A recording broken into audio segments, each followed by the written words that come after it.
Welcome to the Foster Friendly Podcast, where we come together to make a difference in the lives of children in foster care and the families who care for them.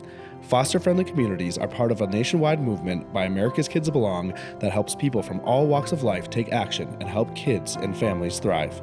You'll hear from former foster youth, foster and adoptive parents, social workers, faith and business leaders, and other experts on how to engage in meaningful ways. Our hosts Brian, Travis, and Courtney explore inspiring stories of everyday people making a difference in foster care where they live and work.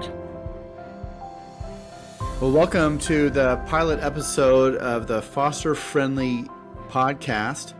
Foster Friendly is actually part of a bigger initiative we have where we have a program called Foster Friendly and we have an app called Foster Friendly, and this podcast is here to help support some of that work. And I have with me today my two intrepid co-hosts, Travis Vongsness and Courtney Williams. And they are both foster and adoptive parents, just really wise and a deep wells of wisdom and resources. And so glad, and a little snark from both of them as well. I want to point that out. Yeah, so love to having them join me. And in today's pilot episode, we're going to talk about foster friendly in general, what we hope to accomplish and how we help to benefit people who are listening, but also do a little bit of introduction into who we are, how we got started. And so let's start on the personal stuff, and then we'll move a little bit more into the mission of foster friendly. So we'll start by, we'll have pearls before swine. That means Courtney will start with sharing with us. Courtney, tell us a little bit about yourself. How many zillions of kids do you have? Things like that. How did you get started in foster care and adoption? So take some time to share who you are with our audience. Okay, well, it's quite the journey for sure. But we started this journey about 17 years ago now. My husband and I struggled with infertility. And then as we were starting to look into adoption, we got pregnant. And then we ended up having 3 kiddos. But after our first was born, we had already kind of started that adoption journey. And so our hearts were kind of in it. And we got licensed to foster. So 17 years ago, had our first child, got licensed to foster. But then as soon as we got licensed, we were really nervous. We were nervous that it was going to hurt our son, that he was going to be harmed through it. We didn't know a lot about it. We didn't have friends and family doing it. So it was kind of just this thing out there that we were interested in, but very scared of. So we actually didn't take any placements. And then 2 and 3 came along, and God just really tugged at our hearts that this was what we were supposed to be doing. And so we made the choice to have no more biological kids and said, we're all in. We're going to do foster care and adopt. We went down the route of international adoption and started fostering. So that was about 15 years ago now. We took our first foster care placement. We've adopted 6 kids, 3 out of foster care, 3 internationally. And it's just been a wild ride. We've had roughly 60 kids in and out of our home, some very short term. We do emergency care as well, but some for, a year, 3 that we've adopted, and then some. You never know. You just never know what you're going to get and how long they're going to be with you. And so we just continue to say yes. Our family thought 5 years ago, we thought, okay, we're done with this. Well, Bobby and I thought we were done with it, my husband and I. But our kids had a different story. They actually wrote us a letter. We had moved to Colorado and thought, okay, we're in a new state. We can wipe this one clear. And our kids wrote us a letter. My daughter got all of her siblings, how many were there at the time? 6 of them. Her 6 siblings all wrote a letter to us and signed their names saying, hey, Mom and Dad, you told us this is our life calling and we're all willing to share a bed. So or bedroom, what are you guys waiting for? And we were like, well, I guess we're going to continue fostering. So crazy. So right now your family from oldest to youngest is how far is this? 4 to 22. 4 to 22. Wow. And there's 9 kids? 9, yep. Okay. And so that doesn't obviously, and then there's some 60 other kids who've come through your life at some point. Yes. Yeah. We have one additional right now, and we have 3 of our 3 oldest that were all adopted. They are all out of the house. They've all flown the nest and Okay. On a journey, having your oldest kids be the ones to leave, adopted kiddos be the ones to leave first, because, they've got some extra challenges, but they're also doing great. I feel Great. like when you'd go see your friends back in the day when you're all together, it was like a school that comes on a field trip, and it's like, well, the Williams are here, I guess. Yeah, we get asked if we're Mormon or Catholic or whatnot all the time. Right. What do you guys Man. drive? What vehicle do you have for? We have a big passenger van, 12 Mhm. passenger van, and I love it. I actually like driving it better than my All little. right. Nice. Which seems like a segue to going into Travis's when Travis bought a bus story, but I think we that'll digress come a up. little. That'll come up. Yeah. We need a fun fact from Courtney before we get into that. Okay, Courtney, what's a fun fact about you? Yeah, I would say my fun fact is when my husband and I went on our first date, we started talking about kids, and I told him I wanted 27 kids. And obviously I was joking, but it was kind of a test to see like if he'd really want a lot of kids, and he did not back down, and he didn't say no, and we're still together now. So Interesting. Wow. Line in the sand. Okay, here it is. I love it. All right. Well, thanks, Court. Let's, Travis, why don't you tell us a little bit also about a bit of just the personal origin story of how you got into being a foster and adoptive parent.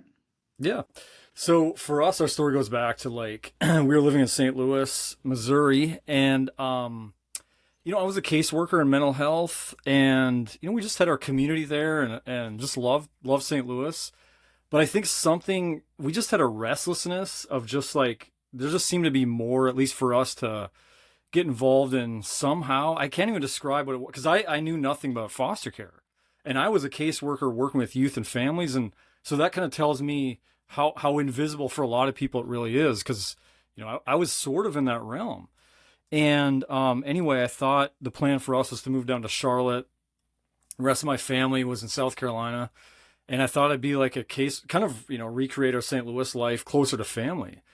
Well, 4 months had passed and nothing was happening, and it was just like we'd start to like even put our home daycare kind of closing things. It was like we kind of had this ending point already happening before knowing the destination, which always a little sketchy, but it was sort of this walk in faith. And at one point in this journey, I mean, I've never had anxiety really before this. This is like, say, 2012 maybe. And all of a sudden I was struck with anxiety out of the blue. All kinds of stuff was happening. And like, what is going on? I had a dream. And in this dream, it was very clearly this theme of, it really said, have faith like a child. There were children throughout it and all this kind of stuff. Anyway, I was at about rock bottom of this journey. Charlotte's not happening. I don't know what's going on. I don't know what we're supposed to be doing. I sleep deprived, look at my 4-year-old daughter, Joelle, and I said, what do you think God has planned for mom and dad? And it's like, when you're asking your 4-year-old for career advice, I mean, your life is probably not going great. So, and she goes unflinching. She goes, Dad, God wants mom and dad to load our van up with kids that don't have moms and dads and bring them to our house. And instantly I was harking back to like, have faith like a child. And then it was sort of like, from there, we kind of, something with caring for kids. And that led us into group home care, where we saw a home in South Carolina. It was, kids in foster care, but at a large group home. And that was our first journey then into the space of foster care, was serving 8 elementary boys in a house that was wild. So. Wow. So you now, but it takes a little bit again beyond that moment too. I mean, you also have become an adoptive father. Yeah. So we ended up adopting 2 of the boys that were in our care then. It just seemed like this beautiful way of God sort of transitioning them into our home before, anything, there was just the hearts were connecting. A lot of people talk about that, just this mutual feeling of that connection. And so we ended up, adopting the 2 boys, stepped out of that. For a brief time, we were fostering before that as licensed foster parents. And then I got a job at the same children's home as a grant writer and writing grants for foster care initiatives. that's where eventually I met you, Brian, in Charleston, and we connected, needed a grant writer, stepped in, and still here. Yeah. So, yeah. Okay, Travis, fun fact. Well, you set me up. I wasn't going to go this route, but now I have to since you alluded to the Greyhound. But yes, midlife crisis about 5 years ago, maybe a little longer, 7. And I was perusing eBay for a Greyhound bus, bought it. Okay, delivered from Georgia, drove it back with a friend who was had a CDL, and it sat in our driveway and never moved from then on until we sold it. And it was like, this is just a word of caution for you out there. Like if you have a friend who's looking for large commercial transit vehicles online, I mean, they need help. They intervention. They need intervention. Start showing them Corvettes. That's right. So, yep. So it was just massive. I was like, there's no way. And then if I'm going to pull anything behind this, now we're talking like 60 feet. No way. So anyway, that didn't work. What were you going to do with it? Well, we are watching a lot of HGTV. And so like, all these young couples and it's trendy and, let's live in a bus and let's renovate it. And I was like, I drew farm equipment in North Dakota growing up. So I was used to big things. I got in that thing. It literally felt like Noah's Ark. I mean, this is like, how do people drive these, So yeah, that's it. Brian. Well, as far as midlife crisis goes, that's pretty good. That's a good one. Yeah. Well, tell us about you, Brian. Well, kind of my origin story into this space needs credit to my wife, who, as a teenager, felt called towards helping kids who need moms and dads, and so then, as a married couple with 2 elementary school daughters, she was feeling lost as far as kind of her purpose in life and how can I do this when she imagined her life as a missionary. And now here she is in the United States where everything is great. And we just started exploring a little bit about, are there kids in the United States who need families? And we, within kind of literally no more than 2 weeks later of starting to explore that question, discovered the world of foster care. Julie said she was interested in being a foster mom. I was hesitant to that. So then she asked about being just volunteering at a thrift store that helped foster families. I thought, sure, that seems safe enough. And then within weeks of volunteering there, she would just keep coming back with, I saw this kid today. And so she said, I want to be a foster mom. So it was like, all right. So we headed down that journey because of her. But then as a foster parent, it kind of felt we had a couple incidences that moved us beyond the personal stuff to what might be considered the professional world of foster care. We were foster parents for a little boy that was born, with medically fragile. We had him for 9 months, working towards reunification with his biological family. And then Julie got an emergency phone call while I was at work. Our caseworker came over and said something horrible had happened and that he would never be reunited with them. He'd never be safe with them. And so there needed a new goal. And so he needed an adoptive family, asked if we were open to that. We were. And my wife had just started asking a bunch of questions. So we were kind of thrown for a loop and really had gone all in on reunification.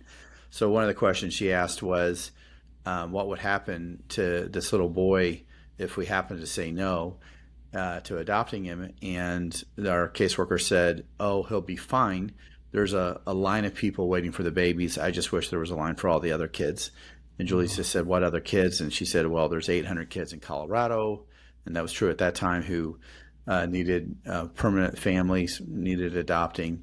And so I come home, Julie's rehearsing this with me, all night. Then we go to bed, lights out, and Julie's just saying, I can't stop thinking about those 800 kids. that's an injustice and somebody needs to do something about it. And I thought, oh crap. And so, because I knew that somebody might likely be us. And then a few weeks later, I was on staff at a church in Boulder County and got a call from a caseworker, and she asked to meet with me.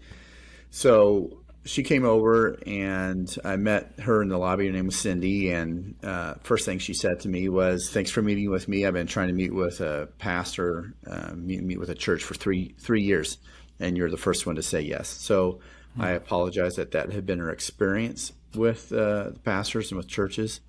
And then she just came back to my office. We visited for a little bit.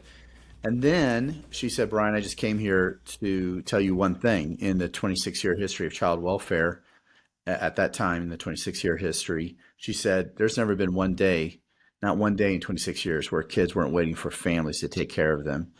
And I have a challenge for you. Would you help me change your weights? Would you help me recruit so many families that they're on the waiting list, not the kids? And so at that moment, really felt that challenge was coming from more than just her. It was a divine moment, and accepted that challenge. And so we continued to lean into that. And so Julie had kind of had her moment. I had mine, but they were very close together. And long story short, we just started helping out however we could. And one thing led to another, where a few years later, we had to start a nonprofit called Adopt Colorado Kids. Then a few years after that, launched beyond Colorado and became an organization, this nonprofit today called America's Kids Belong. And we are been well known for, we're the largest and best organization when it comes to videoing the longest waiting kids, and doing that really well, both striking that incredible balance between promoting the child and protecting the child. And I've always said our innovation was never technology, it was always trust. And so we did that and continue to do that around the country. It's going really well, and we have an incredible team. And then Foster Friendly is the other key program that we have, where we are supporting families who are stepping up to foster, because it can be a very messy space, but we don't think it should be lonely. And we've, through this program of Foster Friendly, are helping families foster stronger and longer. So that's my journey. So America's Kids Belong really came into existence in, was it 2015, sort of as a transition nationally? So, yeah, I think, all the dates are kind of fuzzy because Julie and I didn't have this grand plan. We were just fostering, and then we started volunteering and helping, and then it got to the point where the state said, you guys have to start a nonprofit for the amount of work you're doing. So I think that happened around like 2011, and then 2007 was when this lady Cindy challenged me to change your weights. And then a year later, we've accomplished that goal, by the way, a year later. And then a few years later, the problem came back again. That's where we realized we needed not just a recruitment solution, but a retention one. So it was around 2010, 2011 that was the creation of Adopt Colorado Kids. And then 2015 was the, from that became the America's Kids Belong. And the coolest part of that origin story I'm aware of is just you guys were found in Colorado. I mean, by a philanthropist. I mean, right, and that's part of the last piece of that. Yeah. So in 2015, there was a philanthropist, a really kind of super interesting guy. I mean, had one time owned the Hollywood sign, has the world record for flying across the United States faster than anybody else in a twin-engine plane, and then has done some other things that are not as flashy, but way more substantial. And he just sent someone out on an assignment for a year, saying, find out what's working in foster care, kind of what seems really interesting and maybe best bang for the buck, that kind of thing. So this gal discovered us while she was in California, heard about something's happening in Colorado. So learned about what we were doing. And again, at that time, it was primarily the videos. And she came out a few times and then eventually just went back to her boss and said, I'd like for you to meet this couple. And so we met with him for a couple of days. And then he basically said, I'd like for you to go beyond Colorado.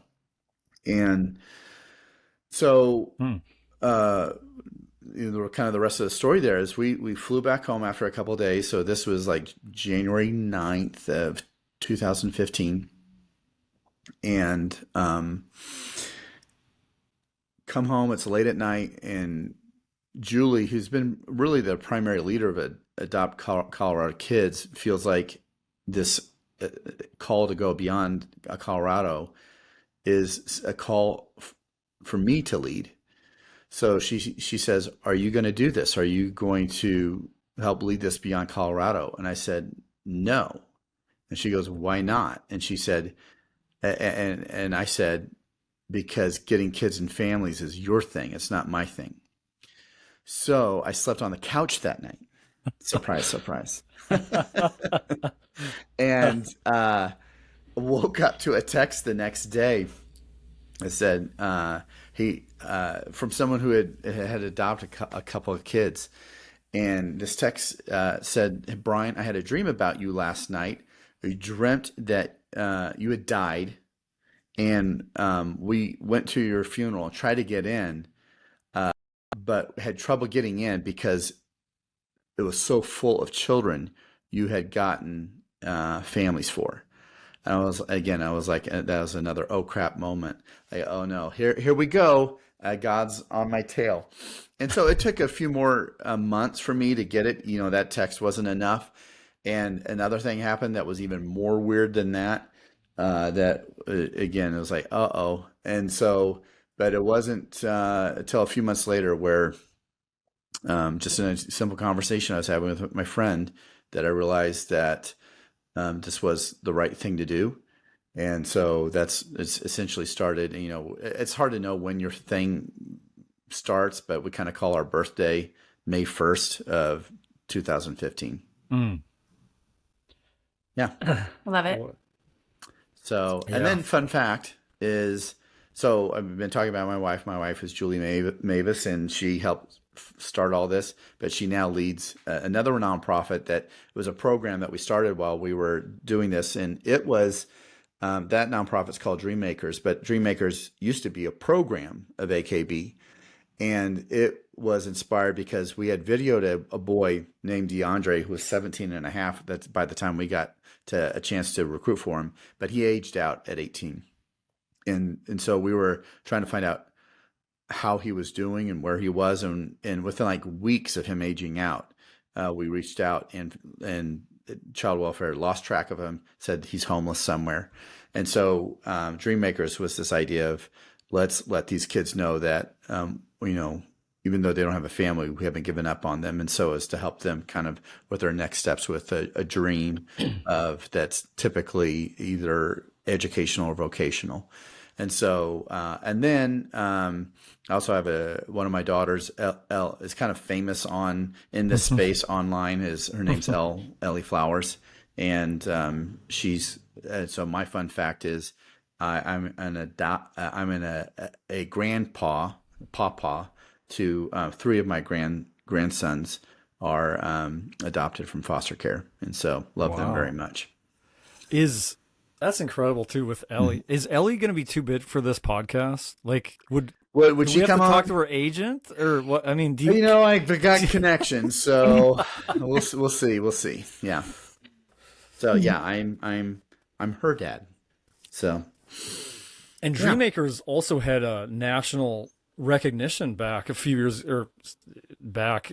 Didn't it in DC with Vice President? It won an award for just being an excellent thing, excellent nonprofit. So so I'm married to and father to incredible women. Yeah. Travis, how did you come on board with AKB? Well, that's a good question. And we got to hear your part of coming on too. So, so I was actually researching I'll make this really quick. I was researching it for a grant for South Carolina.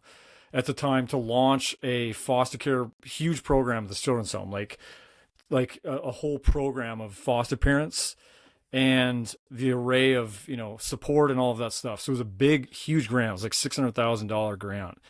And in the process of that, I was actually in the licensing process for our kids to then be adopted. And in their story, mom had relinquished rights. I don't know, 14 months ago. Like it literally took 14 months to get them in our home. And that's after like rights were given up. So I was seeing this big disconnect in South Carolina at the time. Was under a federal lawsuit, which I was aware of in this research. But my own experience also in the process of researching foster care was, it doesn't feel like there's no urgency for me for the process. How is this taking this long? And I felt like, look, if I actually know and love these boys and we know who they are and we can see them coming, how in the world are you going to recruit families that are fully fresh in this game? They have no idea who they may be fostering, adopting, and it's paperwork's getting lost left and right. It's taking so long. How are they even going to get to, the spot to even be foster or adopted parents? Well, that led me to, we got to speak at the child welfare, head of child welfare's kind of a meeting she had. And one of the nonprofits there actually worked in Colorado with Brian, Trisha Richardson from Thrive.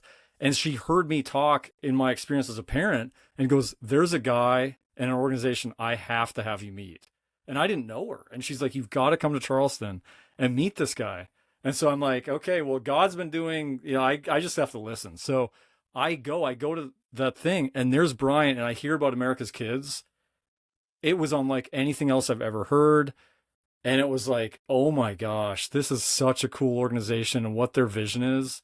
And so anyway, and then hooked in with the grant writing from there. So yeah.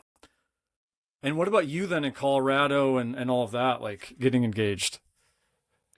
Yeah, it kind of goes back to our story of moving to Colorado. So we moved to Colorado and our kids talked us into being licensed again. So we started looking into it. And in the process, I just realized again how overwhelming it is to get licensed. And there's so many options. And I had already used AKB's information. I'd been using their stats in a ministry my husband and I ran in North Dakota. And then when we moved to Colorado, it was like, okay, now we need to start again. And so I started looking into things and I found Colorado Kids Belong. And I just reached out and said, hey, I'd love some more information on how do I even get started in fostering here? And can I volunteer with you guys? And so I met Tracy Rudd, who's my supervisor, and just kind of started a relationship with her. And not even a month later, she messaged me and said, hey, we have a job opening. Would you like to apply for a foster care recruiter? And I thought, I am not looking for a job. I am a full-time mom, homeschooling mom, have kids, and I'm adding more kids now. There's no way. But again, we met and she told me like what the job would be doing, and recruiting foster homes is a heartbeat of mine. And she sold me. And so I quickly came on board and have kind of slowly upped my hours. Kind of every 6 months or so, my hours seem to go up a little bit. Every time a kid leaves your home, we add more hours. Interesting how that works. I don't know how that. So you guys tell me. So we've given a bit of the origin stories and histories. So let's leap to the present time, and what's happening right now in this space and in this place that, or even looking ahead a little bit, that you're excited about. Courtney, we'll continue with you. Yeah, so just talking about these foster-friendly communities and what that looks like in a community. We just moved to a new community a year ago in Colorado. And so we're launching here in Durango, Colorado, a new foster-friendly initiative. And it's just been inspiring already. People want to say yes. Everybody I meet with, they just think the vision behind it, the vision behind AKB's foster-friendly movement, it's yes. It's an easy yes to get, but it's also overwhelming. I met with the mayor of Durango last week, and she looked at me and I was telling her, her answer was yes right away from the get-go. Again, the answer was easy. But then she said to me, so you've been doing this for 15 years. Is that like one kid in your house in 15 years? I mean, she truly has no clue. No clue. And I was like, what? People don't have a clue about foster care. So I'm just, yeah, I think when you work in this realm, you kind of get engulfed in it and you don't realize how much other people don't have a clue of those kids, of the kids Mm, waiting, of the kids sleeping in hotel rooms, the kids aging out of care, and really what yeah. we can do as communities. It's inspiring, and it just makes me get up and want to keep doing this every day. Hmm. Um, Yeah. Well, I think I'm going to take that as a segue into talking a little bit more about foster friendly, so that our listeners understand what that's all about, and again a little bit of its origin of why we have it. So, for me, I talked about this Change Who Waits challenge in Boulder County, which we accomplished in 1 year. We had increased recruitment by 91% over 1 year, and Hmm. had more than enough families for a moment. But then a couple years later, the problem came back again, and so we realized, okay, this is hard, and this isn't just a recruitment challenge; it's a retention challenge. And so, how can we help these families? So we didn't have the answer yet, and there's all sorts of good organizations doing things, but we were trying to think of something that was just more holistic, and it would Hmm. actually change the environment of foster care. So, but it was kind of another question that helped us start cracking the code. So we like working uh, in all the, like the government sector, which is child welfare, but it's also the political elected offices. We like working in the faith community, and we also were wanting to work in the business community. The business community is the largest community in the United States as far as these three major spheres go. And it's also the one that's the least involved, least activated. And they don't think about foster care. Just like you guys, as you were just illustrating from the mayor's office, is when the business community thinks about social issues, uh, three issues typically come to mind, maybe a fourth, and those are homelessness, mental health, and addiction. And then if there were a fourth, it might be like hunger. Hmm. I mean, if you're doing a man on the street interviewing business managers, business owners, foster care rarely ever would ever come up. But it's those kids who are in foster care who age out disconnected to a family are a leading pipeline to those social wounds, plus another five or six, you know, Hmm. like suicidality and homelessness and well, I mentioned homelessness, but Yep. incarceration, teen pregnancy, losing your own child to foster care, those kinds of things. So we thought, okay, this is an upstream issue that business people would be interested in getting involved in because it does connect to these other social wounds. But the other problem that businesses have is they feel like in order to make a difference, I've got to shut down my business for a day and go volunteer at a nonprofit. And we thought, what if the business could be part of the solution? Their vocation they chose is a part of the solution. So whether it was, hey, you work at a restaurant and now you could provide a discount to foster families, or you run a dance studio and there's a family who had, two kids in the morning, and by evening they have four because two came in from foster care, and your kids are going to a dance studio or a martial arts studio. What are these kids in foster care supposed to do? Sit in a parking lot? So it was those kinds of things of like, okay, and it'd be all kinds of businesses, hundreds of different kinds of businesses, whether it was food or entertainment or services, like it had to do with your automobile, and then what about the city that had zoos and parks and things like that were available but cost money. So we created Foster Friendly to say, let's have businesses treat families honorably, like they might with military families and other first responders. And so that it's more than just like a Groupon idea of a discount code, but it was a true like, hey, we are grateful for what you're doing. We want you to know that you are being seen and supported, and we want to make sure that your kids feel like they're not second class, and that your family can thrive. And so we did that and created an app to support it. And now there's like, I mean, we have, gosh, I think 6,000 businesses that are foster friendly. Hmm. Something. No, wait, no, that's not right. Um, a few thousand, I think. Um, and um, the but it's growing like crazy. I mean, we're not even hardly trying, and it's being added to. And then, but along the way, we had already been working with churches, and we thought, hey, this actually could be a solution here also for the church. Not that they would give discounts or anything, like there's nothing like that, but we would go to churches and say, here's 25 different things you could try with helping foster families. Well, one of two things would happen.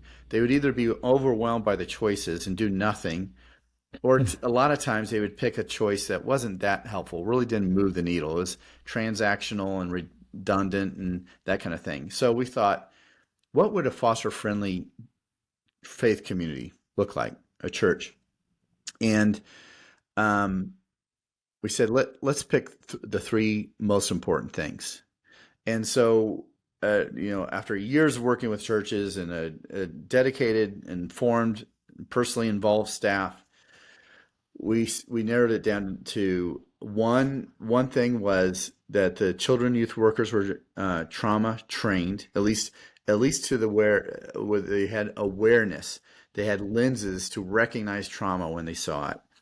The second thing was that the church had an ongoing ministry supporting foster and adoptive families. And we have resources like we did for churches to do kids night out or things like that. But we were also saying, you don't have to use our stuff.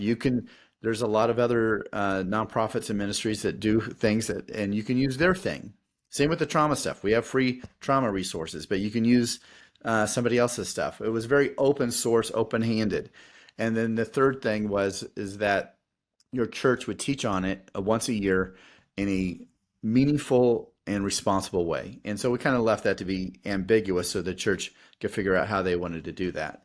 So now we had foster-friendly businesses, we had foster-friendly churches, and then we said, there's these other nonprofits, and they're wanting to get on our app so that they can be more easily found and discovered. So we have these resources for foster families that don't even know it exists, but now if it's on an app, it's all at their fingertips. And we're glad to do that. So we said, let's make sure that these other nonprofits know about it. And then lastly was the city itself. Could we have public services? Whether maybe it's a rec center, and different gardens and zoos and things like that. Could they also be a part of it? And can we have the mayor stamp of approval? And so that's eventually where we became foster-friendly communities. And so the question we're wrestling with is, what does an ideal community look like that is really supporting these families for the ultimate benefit of the children? And so we're now in several states and several cities, and there are some official foster-friendly places, and there are key metrics. We want 10% of retail businesses to be foster friendly, 5% of churches to be foster friendly. We want no net losses of families, and so it's those kinds of things. And then we also want it then to have its own innovation of like, will it take root enough that these families and the businesses and the churches and they'll come up and discover things that are needed that can happen. And we're already seeing some of that. We're seeing like a foster family association being developed in a city and those kinds of things. So I'm really excited about the potential of this because I think it can have like I said, kind of almost an environmental change, because not only are we elevating the groups that are already active in this space, we're activating the inactive who are like, I didn't even know about foster care. And so pretty pumped about the potential here of that. And then of course, Courtney's helping make that happen in the city that she lives in. And we're looking for cities that would want us. And right now there's kind of a waiting list. And so we're trying to sort through where to go and how to support it, because honestly, the demand is outpacing our ability to meet it. Well, what's amazing too is just as you kind of zoom out from the whole thing, it's like there's a space, foster care, that for most people, it's this invisible, marginalized, on the shadows kind of edge thing that's not front and center. It's through this movement being taken to the visible, and not just visible. It's like people are now actually finding new purpose, new energy, new, like, even like I've talked to churches. I know, Courtney, you've talked to churches and businesses, but like they're actually finding like new missional purpose, new opportunities for like almost aliveness, like a spark of like life from this thing they didn't even see before. I mean, that's what's amazing to me. Yeah.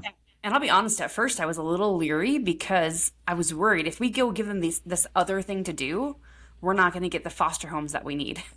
You know, I'm a foster care recruiter, but I'm recruiting businesses and I want to recruit homes. But I really feel like families, like Brian mentioned, like the retention is such an important key factor in not losing those great foster homes and how we can support them.